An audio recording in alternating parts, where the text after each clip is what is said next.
এখানে সংবাদ মাধ্যমের প্রতিনিধিরা আছে, আপনাদের হাতে মোবাইল ফোন আছে। আমি চ্যালেঞ্জ করে যাচ্ছি বিজেপির নেতাদের, যদি ক্ষমতা থাকে 15টা রাজ্যে তোমরা ক্ষমতায়, যেভাবে মমতা বন্দ্যোপাধ্যায় পরিবারের সবাইকে লক্ষ্মীর ভাণ্ডার দিয়েছে, একটা রাজ্যে যদি করে দেখাতে পারো, আমি রাজনীতির আঙিনায় পা রাখবো না, সেদিন রাজনীতি ছেড়ে দেবো। একটা রাজ্যে, আসামে তো তৃণমূল ক্ষমতায় নেই, ত্রিপুরায় তো তৃণমূল ক্ষমতায় নেই, উত্তরপ্রদেশে তৃণমূল ক্ষমতায় নেই, ছত্তিশগড়ে তৃণমূল ক্ষমতায় নেই, বিহারে তৃণমূল নেই। করে দেখাও। সারা বাংলা জুড়ে 2,40,00,000 মায়েদের আমাদের সরকার প্রতি মাসে লক্ষ্মীর ভাণ্ডার দিচ্ছে। নারী ক্ষমতায়ন কি মমতা বন্দ্যোপাধ্যায় বাস্তবায়িত করে দেখিয়েছে।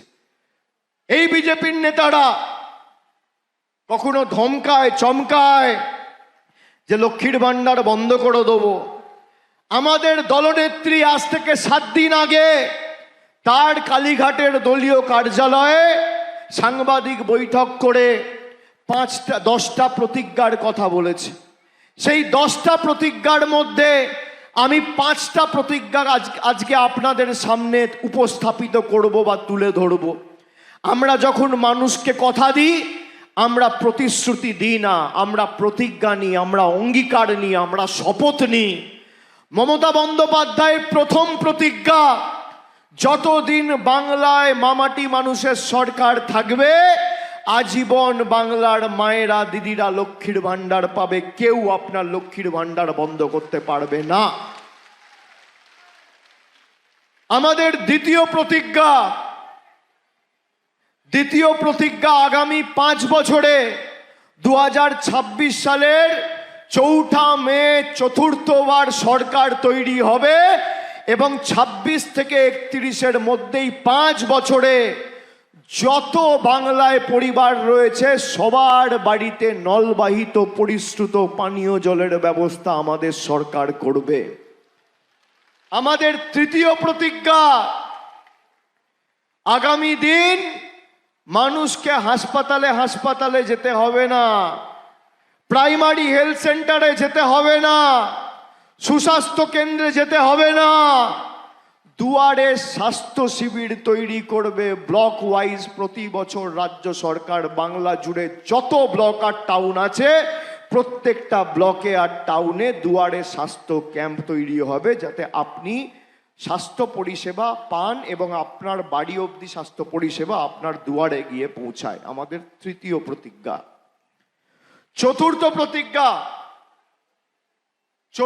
প্রতিজ্ঞা, যত বয়োজ্যেষ্ঠ প্রবীণ নাগরিকেরা আছেন, যারা বার্ধক্য ভাতার জন্য নিবেদন করেছিলেন, তারা সবাই মাথায় রাখুন, কেন্দ্র সরকার টাকা দিক আর না দিক, যেভাবে মমতা ব্যানার্জির সরকার লক্ষ্মীর ভাণ্ডার দিয়েছে, আগামী দিন সবাইকে বার্ধক্য ভাতা তাদের ব্যাংক অ্যাকাউন্টে আমাদের সরকার পৌঁছে দেবে চতুর্থবার সরকার তৈরি হওয়ার পরে।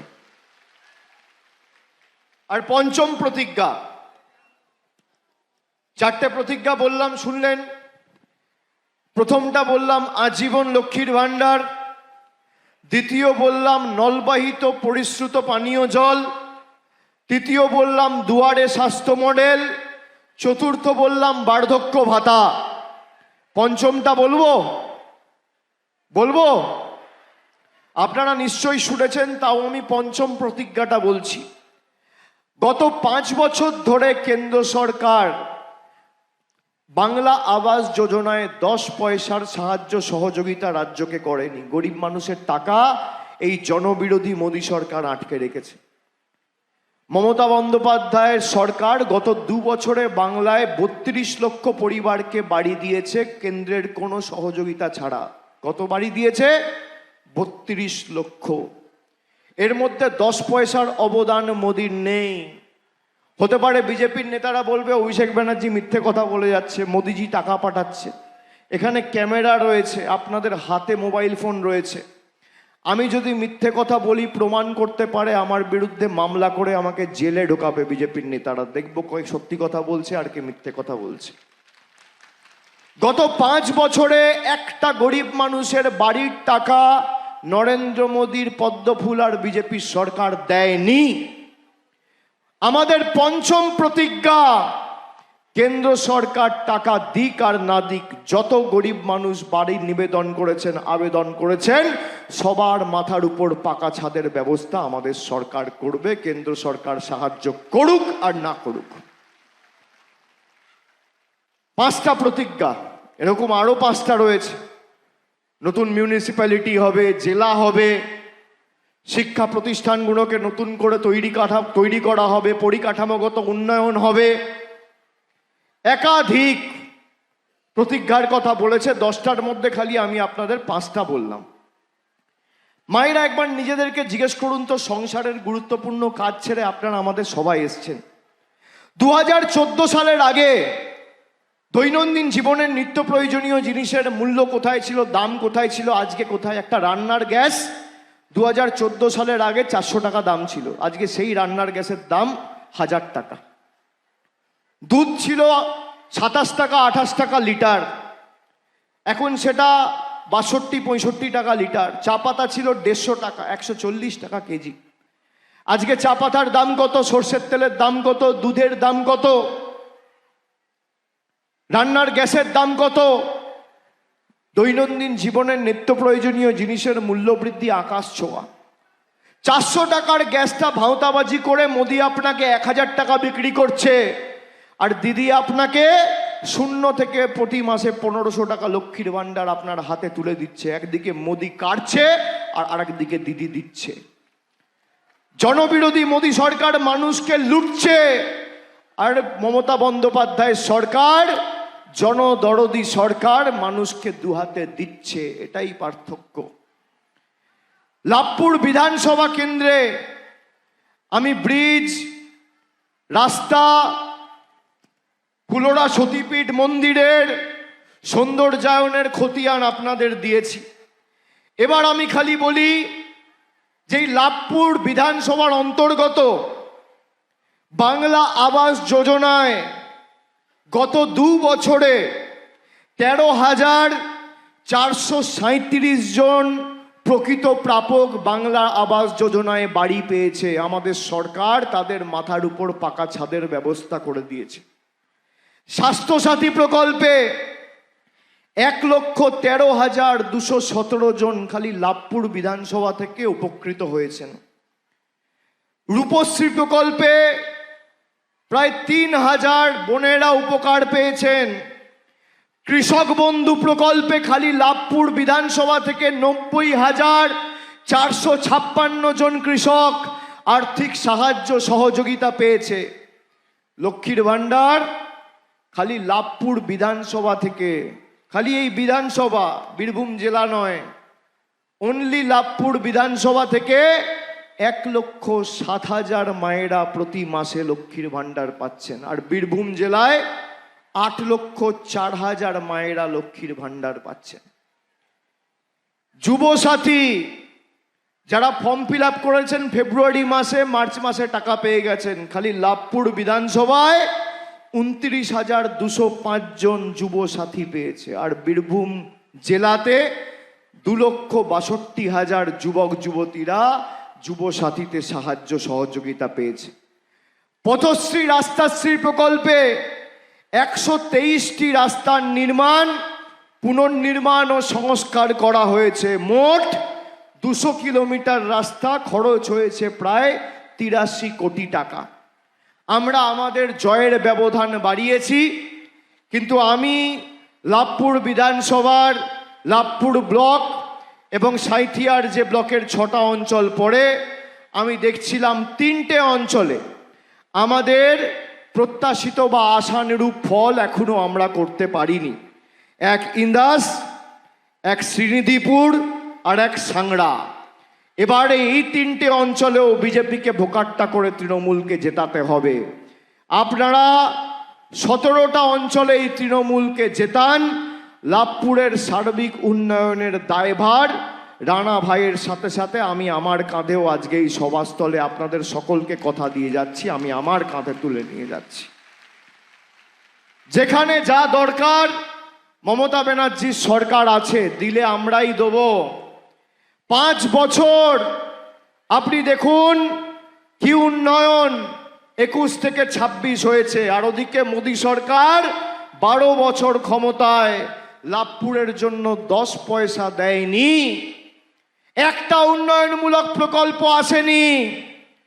বিজেপির প্রার্থীরা এখন আমি দেখছি বাড়িতে বাড়িতে গিয়ে ছেলেদের দাড়ি কাটছে, চুল কাটছে। মায়েদের বলবো বাড়িতে এলে ঝাঁটা হাতে ঘরটা পরিষ্কার করাবেন, 1 মাস পরে এদের আর খুঁজে পাবেন না, চোখে দেখতে পাবেন না। 1 মাস সুযোগ, এদেরকে দিয়ে ঘর দুয়ার পরিষ্কার করান। আর ভাইয়েরা যারা আছো, বাবা চুল দাড়ি এখন কেটে পয়সা নষ্ট করো না। বিজেপির নেতা কর্মীরা গেলে এখন চুল দাড়ি কাটাও। আর এখানকার বিজেপির নেতাকে মনিরুল ইসলাম, কি অবস্থা, কি অবস্থা! এখনো প্রায় 30টা বিধানসভায় প্রার্থী ঘোষণা করতে পারেনি। এরা নাকি তৃণমূলকে হারাবে। তৃণমূল তো 4র্থবার জিতবে, মমতা ব্যানার্জি মুখ্যমন্ত্রী হবে। লড়াইটা বিজেপিকে 50-এর নিচে নামানোর লড়াই। তার কারণ এরা যদি কোথাও মাথা তুলে দাঁড়ায়, সব থেকে বেশি ক্ষতিগ্রস্ত গরিব মানুষ হবে। এরা বাড়ি ভাঙবে, দোকান ভাঙবে, বিভিন্ন জায়গায় রামনবমীর নামে দাঙ্গা লাগানো শুরু করে দিয়েছে। আচ্ছা, আমরা দুর্গাপুজো উৎসব পালন করি, 10 দিন ধরে বাংলায় দুর্গাপুজো হয়, কোথাও দাঙ্গার খবর পান? আমরা দীপাবলি ধুমধাম ভাবে পালন করি, কোথাও দাঙ্গার খবর পান? সরস্বতী পুজো, লক্ষ্মী পুজো, জগদ্ধাত্রী পুজো পালন হয়, দাঙ্গার খবর পান? পবিত্র ঈদ পালন করা হয়, দাঙ্গার খবর পান? বড়দিন, নতুন বছর, পয়লা বৈশাখ পালন করা হয়, গুরু নানক জয়ন্তী, মহাবীর জয়ন্তী পালন করা হয়, দাঙ্গার খবর পান? বিজেপি মানেই দাঙ্গাবাজ। আপনি আপনার পাড়ায় যান, আপনার এলাকায় দেখুন, ডান দিক বাঁ দিক চেয়ে দেখবেন কোনো ভদ্রলোক, সভ্য লোক, মার্জিত লোক, শিক্ষিত লোক বিজেপি করে না। যত চোর, ছ্যাচোর, চিটিংবাজ, 2 নম্বরি, মাতাল, যত 2 নম্বরি, ভুঁইফোড়, ভাঁওতাবাজ দেখবেন সব বিজেপি। মদ খেয়ে রামনবমী করছে, তরোয়াল নিয়ে রামনবমী করছে। আপনি ভাবতে পারছেন প্রভু রামকে কত নিচে নামিয়েছে? যেখানে রাম মন্দির হয়েছে সেই অযোধ্যা বিজেপিকে প্রত্যাখ্যান করেছে, সেই অযোধ্যায় বিজেপি হেরেছে, প্রভু রামের জন্মভূমি যেখানে। এরা ধর্ম নিয়ে রাজনীতি করে, তৃণমূল কর্ম নিয়ে রাজনীতি করে। আমাদের রাজনীতি অন্ন, বস্ত্র, বাসস্থান, শিক্ষা, স্বাস্থ্য, কর্মসংস্থান। তাই আগামী দিন যাতে আরো মানুষ বাড়ি পায়, আরো গ্রামীণ নতুন রাস্তা নির্মাণ হয়, বাড়িতে বাড়িতে নলবাহিত পরিশ্রুত পানীয় জলের সুব্যবস্থা আমরা করতে পারি, দুয়ারে স্বাস্থ্য ক্যাম্প হয়, লক্ষ্মীর ভাণ্ডারের ধারা অব্যাহত থাকে, আমার আপনার সকলের প্রার্থী অভিজিৎ সিনহা রানাকে আগামী দিন ঘাসের উপর জোড়া ফুল চিহ্নে ভোট দিয়ে বিপুল বিপুল ভোটে জয়যুক্ত করতে হবে। আর 60,000-এর বেশি ব্যবধানে এবার জেতাতে হবে। যে সংখ্যায় আপনারা এসছেন, আমি এত মায়েদের উপস্থিতি অন্য সভায়, সাধারণত বাড়ির কাজ ছেড়ে বেলা 2টোর সময় উপস্থিত থাকা সহজ নয়।